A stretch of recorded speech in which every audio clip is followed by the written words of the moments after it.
हाँ मम्मी जी, आज हम चर्चा करने जा रहे हैं एक ऐसी विभूति से जो सेवा भाव से परिपूर्ण। आपने अब ससुर जी की तो सेवा की ही है, साथ ही उनके बड़े भाई की भी तन मन धन से सेवा की है, जो कि आज के समय में एक मिसाल है। आपका नाम श्रीमती गिरिराज द्विवेदी है, जो कि मेरी सासू जी हैं। आज 74 वर्ष की मेरी सासू जी इस उम्र में भी अपना सारा काम स्वयं करती हैं और दोनों परिवार, अपने ससुराल का और पियर का परिवार एक साथ लेके एक अलग मुकाम बनाया है। ये भी एक अलग विधा है जहां एक पुत्र वधू अपनी सासू जी से वार्ता कर रही है, जो कि अपने समाज में एक अलग ही घटना है। आपने मुझे और सभी को हमेशा प्रोत्साहित किया है। भगवान ऐसी सासू माँ सभी को दे। तो मम्मी जी, मैं आज आपके जीवन की यात्रा पर कुछ सवाल कर रही हूँ। पूछना चाहती हूँ कि आपका बचपन कहाँ और कैसे बीता? हाँ भाई, मेरा बचपन श्योपुर में बीता है और मेरी पैदाइश गांव में हुई है। श्योपुर के पास कोई दौलतपुरा गांव था। क्योंकि मैं पहली बेटी थी तो ताई जी के यहीं डिलीवरी हुई। तो बचपन बहुत अच्छा बीता क्योंकि ताई जी के 3 बेटे थे, फिर मैं बेटी हुई तो बहुत लाड प्यार से मतलब मेरा पालन हुआ। और आप शादी के पहले तो गिरिराज शर्मा जी थी और शादी के बाद की गिरिराज द्विवेदी में क्या अंतर देखती हैं? अंतर यही कि मैं उस टाइम मेरी शादी हुई, मैं 10th में पढ़ती थी। तो मेरी जैसे शादी हुई तो मेरे को द्विवेदी सरनेम बहुत अच्छा लगा। फिर मैं मतलब द्विवेदी लगाने लगी तो उसमें मेरे को क्या है कि मतलब ऑर्डर आया कि भाई आपको 10 रुपए, उस टाइम 10 रुपए राशि बहुत बड़ी मानी जाती थी, भाई 10 रुपए आपको देने पड़ेंगे। मैंने भाई किस बात के कि भाई आपका सरनेम चेंज हुआ, शर्मा से द्विवेदी हुआ, इसकी वजह से। तो मेरे को द्विवेदी सरनेम इतना बढ़िया लगा क्योंकि भाई पढ़ते थे ना पुस्तक में तो महावीर प्रसाद द्विवेदी, तो मेरे को द्विवेदी लगाने लगी मैं। ये रहा। आप बचपन में कौन कौन से खेल खेलती थी? मैं रस्सी कूद खेलती थी और फिर पीटी में थे ना हम लोग, तो फिर मतलब ये डम्बल, लेजम, खो खो। लेकिन रस्सी कूद में मैं मतलब अच्छा वो था मेरा। आप पहले तो तानपुरा भी बजाती थी? हाँ बजाती थी ना, क्योंकि संगीत सब्जेक्ट था मेरा ऐच्छिक। तो मतलब हमारी टीचर थी खांडेकर, तो हमको मतलब सिखाती थी वो। और मतलब संगीत में मेरी रुचि भी थी। जो तानपुरा में जो हम भजन गाते थे, मतलब जो सिखाती थी हमको, वो भी सुना सकती हूँ मैं। सुनाइए। नीर भरन कैसे जाऊं सखी अब, नीर भरन कैसे जाऊं सखी अब। तानपुरा बजाते थे और उसमें गाते थे। बहुत अच्छा, बहुत ही बढ़िया। आप तो जनगण मन गाने भी कहीं गए थे? हाँ, मैं मुरार गई थी 15 अगस्त को।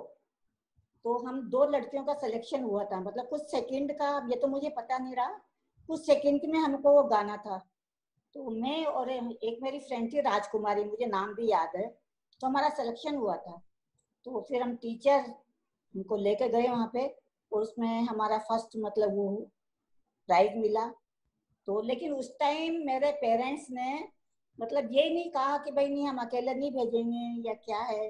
मतलब उन्होंने इजीली भाई कौन जा रहा तेरे साथ, में भाई वो हमारी टीचर जा रही हैं और ऐसे ऐसे। तो बेचारे मेरे बाबूजी ने फटाफट मेरे मतलब वाइट फ्रॉक पहननी थी, तो फटाफट मतलब कपड़ा लाके टेलर से 1 दिन में सिलवा के और मेरे को मतलब आराम से मतलब भेज दिया। उस टाइम में शायद 7th या 8th में पढ़ती थी जब की बात है ये।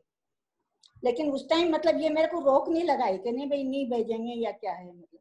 मतलब पेरेंट्स इतने अच्छे विचारों के थे, मतलब दोनों, माँ तो अभी भी है, पिताजी तो गुजर गए, लेकिन उन्होंने कभी रोक नहीं लगाई मतलब मेरे को किसी भी तरह की। आप भद्राचार्य जी से मिलने गए थे, वहां पर क्या बात की थी उन्होंने आपसे? भाई हम द्विवेदी का पूरा परिवार, हम लोग 5 भाई और ननद और नंदोई जी, तो हम लोग चित्रकूट गए। तो मतलब भाई उस दिन हम लोगों ने मतलब सब जगह देख के और तो भाई चलो रामभद्राचार्य जी से और अपन मिलते हैं। लेकिन वहां गए तो हम लोगों को यही टाइम हो गया था शाम का। तो इन्होंने जो उनका ऑफिस था वहां जाके पूछा तो भाई हम मिलना चाहते हैं। तो उन्होंने कहा कि नहीं साहब, अब तो वो साधना में बैठ गए और अभी वो नहीं मिलेंगे। तो हम लोगों को बड़ी वो हुई थी, जो हम लोग आए और वो नहीं मिलेंगे। तो हम चुपचाप शांत से, मतलब उनका मंदिर है, कांच मंदिर है, वहां जाके उनके वो जो बैठने की जगह थे वहां बैठ गए, थोड़ा उदास होके। भैया कैसे करे, हमको सुबह मतलब चलना ही था, तो दूसरा दिन भी हमारा नहीं था, बड़ा वो रखा था। फिर इन्होंने मतलब किसी से फिर एक बार फिर गए ऑफिस में, तो भाई कैसे भी हो, और हमारा यदि मतलब उनसे मतलब दर्शन हो जाते हैं उनके, तो इससे उत्तम तो उन्होंने कहा कि नहीं साहब, मैं तो कुछ नहीं कर सकता अब इसमें। और अभी कोई कि मतलब कपड़े लेके धो भी जाएगा ऊपर, तो आप मतलब उनके कोई आएगा तो उससे आप जरूर एक बार बात कर लो यदि आपका मतलब दर्शन आपके भाग्य में होंगे तो। भाई ठीक है, तो चांस की बात है कि उसी टाइम कोई, उनको पता होता है कि भाई इस टाइम कोई आता है। तो उनका जो शिष्य है वो मतलब कपड़े लेने के लिए नीचे उतरा।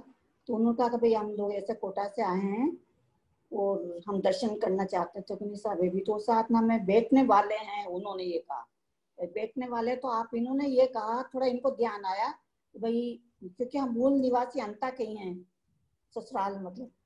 तो इन्होंने कहा कि भाई उनके एक शिष्य हैं, तो इनके दोस्त हैं वहाँ पे, तो उनका नाम ले लिया और कहा कि भाई हम ऐसे बोल दो कि आप तो अंता से आए हैं। तो जैसे अंता का नाम लिया, उन्होंने फटाफट मतलब उनका कहा हाँ भाई भेज दो, कोई नहीं, मैं थोड़ा लेट कर लूंगा। बहुत खुशी हुई हम लोगों को, भाई चलो दर्शन देना था उनको।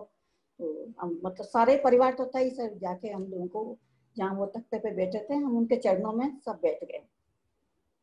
ऐसे ही सारी बात हुई कि भाई आप अंता के हैं, कहाँ सब अंता के हैं, भाई उनको आप कैसे जानते हैं, कि भाई वो हमारे मतलब वो काका बोलते हैं उनको, भाई भाई काका को आप कैसे जानते हैं, भाई वो हमारे दोस्त हैं, हम लोग वहीं के मूल निवासी।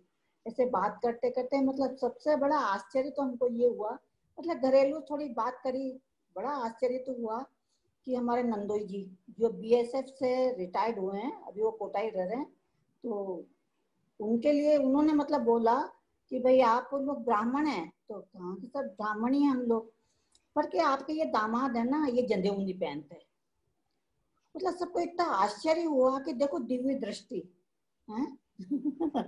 तो उन्होंने वहीं पे अपने कान पकड़ ली, भाई दोनों कान पकड़ ली। तो साहब मैं बीएसएफ में था और तो मेरे से ये मतलब इनका पालन होना बड़ा मुश्किल था। क्या कपड़े पहन रखे हैं, इनको तो अंदर का क्या पता कि भाई इन्होंने जंदेव पहन रखी है नहीं पहन रखी, इससे कहते हैं दिव्य दृष्टि। फिर दूसरी घटना ऐसी हुई कि हम लोग बातचीत करके हम लोग आने वाले थे, तो मेरे मुंह से ये निकल गया कि हम भाभी जी है ना, जेठानी जी, उनकी तबीयत उस पहले काफी मतलब खराब रही।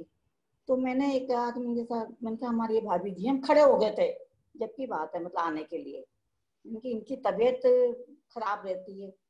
तो उन्होंने मतलब, तो कभी ये सुंदरकांड का पाठ करती हैं क्या? तो वो वास्तव में करती भी थी लेकिन डेली नहीं करती थी, मंगलवार शनिवार को, मतलब क्योंकि भाई साहब भाभी जी दोनों ही करते हैं, ये मुझे पता था कि भाई करती हैं। मैंने ये कहते ही कहा कि ये रोजाना नहीं करती, और मेरा कान पकड़ लिया उन्होंने। मतलब कान पे ही उनका हाथ गया मतलब इस तरह से। तो और फिर उन्होंने अपने कुछ वो थी उसमें से कुछ एक मतलब मैं लौंग ही होगी और तो क्या होगा, क्योंकि लौंग खाते हैं, तो लौंग उन्होंने उनके हाथ में रखे कि बेटा तू आज ही खा ले और आज से तू रोजाना सुंदरकांड का पाठ करना। उसके बाद उनकी तबीयत मतलब कवर होती गई, मतलब तो क्योंकि उनकी सुंदरकांड की छोटी बुक होती ना उनकी, उसमें पर्स में रखी रहती, गाड़ी से ही हम लोग बैठे उसमें से ही वो पाठ करना चालू कर दिया उन्होंने। तो ये दो घटनाएं मतलब बहुत वो करने वाली हैं। जबकि वो तो तत्वों देख की भी दिव्य सकते हैं। दृष्टि का मतलब, हाँ सही सही। ये बहुत ये बड़ी दो बात। घटनाएं। सही सही। और हमको दर्शन हो गया आराम से। और उन्होंने कहा कि भाई आप लोग कहाँ रुके हैं, तो भाई हम तो वहाँ रुके हैं। तो कि नहीं आप यहीं आके रुको, आपको सारी सुविधा मिलती यहाँ पे। किस तरह की वार्तालाप हमारे मतलब वही चित्रकूट गए जो। बहुत अच्छा। आप तो स्काउट और गाइड में भी थे? हाँ मैं गाइड में थी, तो और पेट्रोल लीडर रही हूँ मैं उसमें। हाँ तो एक बार हमारे मतलब कोई कृष्ण कुटीर कोई जगह है ग्वालियर के पास, तो वहाँ वहाँ हमारा कैंप लगा था। तो मैं 10 दिन के लिए वहाँ गई थी। तो रात को वो फायर कैंप जिसे बोलते हैं वो होते थे। खाना भी हम लोगों को, भाई छोटे थे लेकिन हाथ से ही बनाना पड़ता था। तो बहुत अच्छा मतलब लगा वहाँ जाके। सीखने को तो बहुत मिलता है स्काउट में, हाँ, गाइड में। मुझे अभी जगह का नाम भी अभी याद है, कृष्ण कुटीर जगह थी कोई हाँ। एक। वहाँ पे आप ये बताएं कि आप बहू और बेटी में क्या अंतर देखती हैं? देखो ऐसा है कि बेटे को तो पैदा होता तब से ही देखते हैं, बहू तो 28-29 साल बाद अभी उसमें तब आती है? तो बेटी को तो भेजना ही होता है। तो एक मतलब बहू भी है और बेटी भी बन के घर में आती है। आपकी बहू के बारे में कुछ बताइए। मेरी बहू तो बहुत बढ़िया है भाई।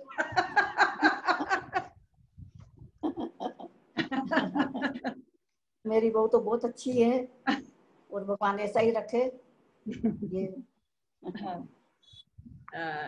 और कुछ आप बताना चाहेंगे अपने परिवार के बारे में? घर में सब कुछ अच्छा है, कहीं भी जाते हैं हम लोग यात्रा करने तो सारा परिवार साथ ही जाते हैं हम आप लोग, और सब चाचा जी लोग चाची जी काफी दिन साथ रहे, तो हाँ, चाची जी तो क्या भाई शादी होके मेरे पास ही आई है।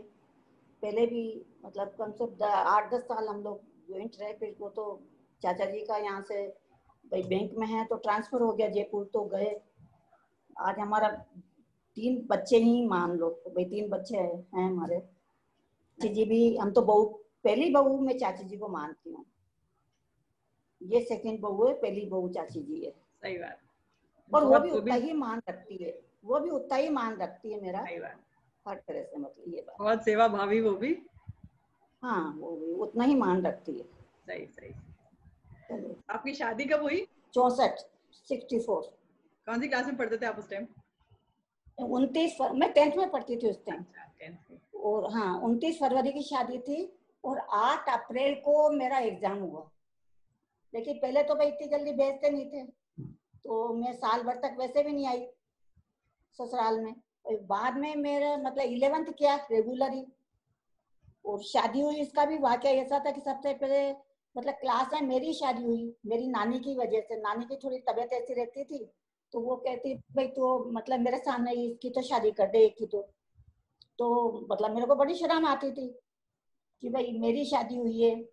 तो भाई जैसे शादी निश्चित हुई तो वो कंगन बांध देते हैं ना, वो मेरा बन गया था। मतलब पहले तो 15-15 दिन का लगन होता था, तो बांधे तो मैं, किसी ने कहा भाई तू स्कूल जाए तो इसको खोलना मत। मैंने कहा अच्छा ठीक है, लेकिन मेरे को तो शर्म आती थी तो मैं खोल के चुपचाप अलमारी में रख जाती थी और स्कूल से आके फिर दोबारा चुपचाप बांध लेती थी। आप तो शादी के बाद भी ग्वालियर गए थे एग्जाम देने या पढ़ने? हाँ हाँ, क्योंकि यूनिवर्सिटी मेरी जीवाजी यूनिवर्सिटी थी, तो मेरे को एग्जाम देने वहीं जाना पड़ता था। और मेरे भाई जी मेरे को मतलब यहाँ से छोड़ने जाते थे और फिर मैं वहां से जाती थी। तो क्योंकि 11 तो मैंने रेगुलर किया, फिर ग्रेजुएशन मैंने 3 साल मतलब वो करके वो प्राइवेट किया है, तो उसे जीवाजी यूनिवर्सिटी से ही किया मैंने। आपने बाबा की भी बहुत सेवा की है, उनके कोई किस्से आपको पता हो तो आप बताएं। भाई बाबा का तो मैं, क्योंकि कि मैं तो उनके ही आई, अब ये हमेशा ये कहते थे कि भाई ऐसा मत समझना कि भाई अपने पास बाबा रह रहे हैं, अपन बाबा के पास रह रहे हैं। तो मैंने उनको सर्वेश्वरा समझा, तो मेरा कर्तव्य भी था। और उस टाइम एज भी छोटी थी, तो इतनी कुछ ज्यादा समझ तो थी नहीं। अब उन्होंने मेरे को बहुत सपोर्ट किया हर चीज का, ये बात। आपका जीवन तो एक सेवा की समर्पण की मिसाल है। पूरा जीवन आपने और पापा जी ने बाबा की और परिवार की सेवा में लगा दिया। आपको कुछ कोई किस्सा ऐसा याद हो तो बताएं। हाँ, मैं बताऊँ ना, बाबा का 72 में एक्सीडेंट हुआ, तो उनके पैर में 3 फ्रैक्चर थे क्या। तो 6 महीने तक वो बेड पे, बराबर बेड पे रहे। तो ये इतनी, इन्होंने इतनी सेवा करी, मतलब सुबह उनको मतलब एक अर्ली मॉर्निंग तो हमारा जगने का है ही, तो 4 बजे जग के बाबा को पूरा मतलब उनको निमटा के देने, और फिर ये ड्यूटी जाते थे। मतलब 6, फिर तो मैं ही रहती थी घर में। तो भाई जैसे मतलब गर्मी के टाइम लोग मिलने भी आते थे, तो फिर बार बार उनका टॉयलेट आता था, तो भाई वो पोट देना उनको, फिर फेंकना, करना ही था ये तो भाई मेरी ड्यूटी थी। पर इन्होंने बहुत मतलब 6 महीने तक, मतलब उस टाइम तो इतना था नहीं ना भाई कि वो फ्रैक्चर में सिर्फ प्लास्टर लगा देते थे, तो बेड पे ही रहे। तो और इनका भी हुआ था एक्सीडेंट, दोनों का ही हुआ। बाबा का और इनका। तो पेपर में ये तक आ गया था कि भाई वो दोनों ही, कि अब तक जब तक शादी हुई इस घर में आई, मेरे तो स्मूथ जीवन बीता है, और ईश्वर से यही प्रार्थना करती कि भाई ऐसा ही बीता। मेरे को तो ज्यादा भी नहीं चाहिए, बस संतोष है हर चीज का। आपसे मेरे पापा ने क्या बात की जब वो पहली बार कोटा आए थे? पहली बार पापा आए थे तो मेरे को सबसे अच्छी बात उनकी ये लगी, भाई जैसे हम लोग बैठे ड्राइंग रूम में जाके, तो उन्होंने कहा कि साहब ऐसा है कि मेरे बड़े भाई हैं, उनके 5 लड़कियां हैं और मेरे 2 लड़कियां हैं, तो मतलब आप जैसा भी चुनाव करें, जिसका भी वो करें। तो मुझे इस भाषण में इतनी मतलब वो हुई, भाई सबसे पहले अपने ये भाइयों की बेटियों का बात कर रहे हैं, खुद की बेटियों की नहीं बता रहे हैं। तो ये बात मुझे उनकी बहुत अच्छी लगी।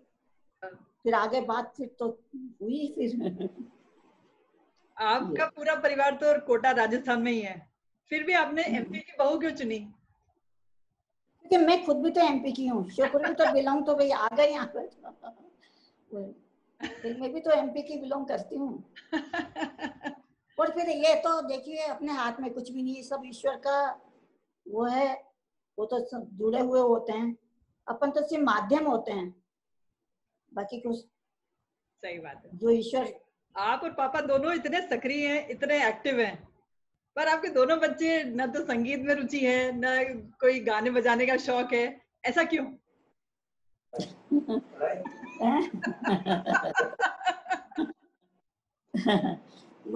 भाई ऐसा है कि कोई अपना बताता है, कोई नहीं बताता। जैसा मेरा है तो मेरे को तुम लोगों को थोड़ी पता है कि भाई हाँ इनको मतलब इनकी क्या प्रतिभा है, वो तो जब सामने आती है जब पता लगता है, ये बात है ना। ऐसा नहीं, प्रतिभा सब में होती है कुछ न कुछ, ईश्वर सबको सब कुछ देता है, सही बात। किसी की छिपी रहती है। बाकी शालीनता तो है, शालीनता तो बहुत है, दोनों हाँ तो वही भी शालीनता तो है, तो वही मायना रखती है। आप आने वाली पीढ़ी को क्या संदेश देना चाहेंगे? आने वाली पीढ़ी को यही है कि भाई अपना अच्छा सोचते रहो, अच्छा करते रहो, और नेकी करो, कुएं में डालो, सबसे बड़ी बात तो ये है ना। सही बात। कम रखो, सेवा भाव रखो। आपके अनुसार भारतीय महिला की छवि कैसी होनी चाहिए? बस यही है कि भाई पारिवारिक उसमें मतलब आदमी को थोड़ा सा अपना वो रखना पड़ता है, भाई परिवार को किस तरह से अपनों को वो करके मैनेज करके रखना है, क्योंकि ये नारी में ही है। भाई परिवार की दूरी तो लेडी ही होती है, उसी की वजह से घर चलता है सारा। यदि वो समझदार है तो फिर सब कुछ अच्छा होता है, वो थोड़ी होगी तो फिर मुश्किल होता है। मतलब हाँ, एक भजन और बताऊं मैं, सुनाऊं? आप सुनाइए। गीता के बारे में है, गीता और अर्जुन का, मतलब कृष्ण और अर्जुन का संवाद है, बस 2-3 लाइन सुनाती हूँ।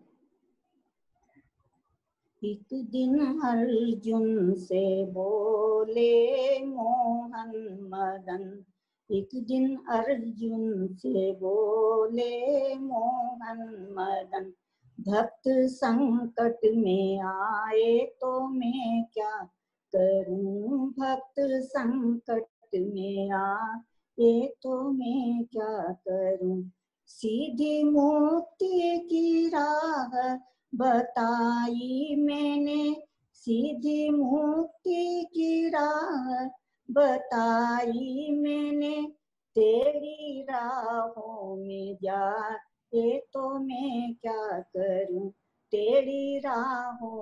आपने तो हमारे नीचे भी जब प्रोग्राम हुआ था 15 अगस्त का पिछली बार, तो आपने बहुत अच्छा एक देशभक्ति का गीत सुनाया था।